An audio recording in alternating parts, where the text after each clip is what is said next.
അതികഠിനമായ വെല്ലുവിളി നേരിട്ടാണ് സുനിത വില്യംസും സഹയാത്രികൻ ബൂച്ച് വിൽമോറും ശൂന്യാകാശത്തിൽ നിന്നും ഭൂമിയിലേക്ക് പറന്നിറങ്ങുന്നത്. ശരീരത്തിൻ്റെതായിട്ടുള്ള പ്രത്യേകതകൾ വീണ്ടെടുക്കാനുള്ള പ്രത്യേക പരിശീലനമാണ് ഇനി അവർക്ക് ലഭിക്കുക. ഹൂസ്റ്റണിലെ നാസയുടെ ബഹിരാകാശ കേന്ദ്രത്തിലെ കരുതൽ വാസമാണ് സുനിത വില്യംസിനും സഹയാത്രികനും ലഭിക്കുക. 3 ഘട്ടങ്ങളായിട്ടുള്ള പ്രത്യേക പരിശീലനമാണത്. പ്രത്യേക വൈദഗ്ധ്യം നേടിയ astronaut strength conditioning and rehabilitation പ്രൊഫഷണലുകളാണ് ഈ പരിശീലനം കൊടുക്കുക.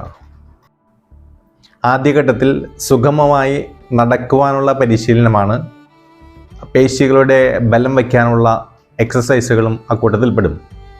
2ാം ഘട്ടത്തിൽ ശരീരത്തിൻ്റെ ബാലൻസ് വീണ്ടെടുക്കൽ, ഹൃദയ പേശികളുടെ സൗഖ്യം എന്നിവ ലക്ഷ്യമാക്കിയിട്ടുള്ള പരിശീലനമാണ്. 3ാം ഘട്ടം ഏറ്റവും ദൈർഘ്യമുള്ളതാണ്. ഓരോരുത്തർക്കും അവരുടെ ശാരീരിക പ്രകൃതി അനുസരിച്ചുള്ള പരിശീലനമാണ്. അവനവന് ഇഷ്ടമുള്ള കായിക വിനോദങ്ങൾ ഇതിനകത്ത് പെടും. ശൂന്യാകാശത്ത് പോയി തിരിച്ചു വരുന്ന മനുഷ്യൻ അവൻ സ്വായത്തമാക്കേണ്ട ചില പരിശീലന മുറകളാണ് മുകളിൽ പറഞ്ഞത്. അങ്ങ് ആകാശത്തുനിന്ന് വന്ന ഒരുത്തനുണ്ടായിരുന്നു, അവനാണ് കർത്താവായ യേശുക്രിസ്തു. ഇന്ന് ശൂന്യാകാശത്തുനിന്ന് വന്ന ഈ വ്യക്തികളുടെ പരിശീലനം വെച്ച് നോക്കുമ്പോൾ അവൻ ദൈവവുമായിട്ടുള്ള സമാനത നിലനിർത്തേണ്ട കാര്യമായി പരിഗണിക്കാതെ ഈ ഭൂമിയിൽ വന്ന് മനുഷ്യനെ പോലെ വസിക്കുകയാണ്. മനുഷ്യനെ പോലെ വസിക്കാനായി എത്രമാത്രം എളുതാകണം, എത്രമാത്രം പരിശീലനം അവന് സിദ്ധിക്കേണ്ടിയിരിക്കുന്നു എന്ന് നമുക്ക് ഊഹിക്കാവുന്നതേ ഉള്ളൂ. അവൻ മനുഷ്യനെ പോലെ ആയത് മനുഷ്യനെ വീണ്ടെടുക്കാനാണ്, മനുഷ്യനെ രക്ഷിക്കാനാണ്. ഈ ഭൂമിയിൽ അവൻ വന്ന് പഠിപ്പിച്ചത് ഇനി തിരികെ ആകാശത്തേക്ക് പോകുമ്പോൾ, സ്വർഗത്തിലേക്ക് പോകുമ്പോൾ അവിടെ ഒരാൾക്ക് വേണ്ട മെയ് വഴക്കത്തെക്കുറിച്ചാണ്. കർത്താവായ ഈശോ മിശിഹ വന്ന് പഠിപ്പിക്കുന്നുണ്ട്, സ്വർഗത്തിൽ ഒടുങ്ങാത്ത നിക്ഷേപങ്ങൾ നിങ്ങൾ കരുതി വയ്ക്കണമെന്ന്.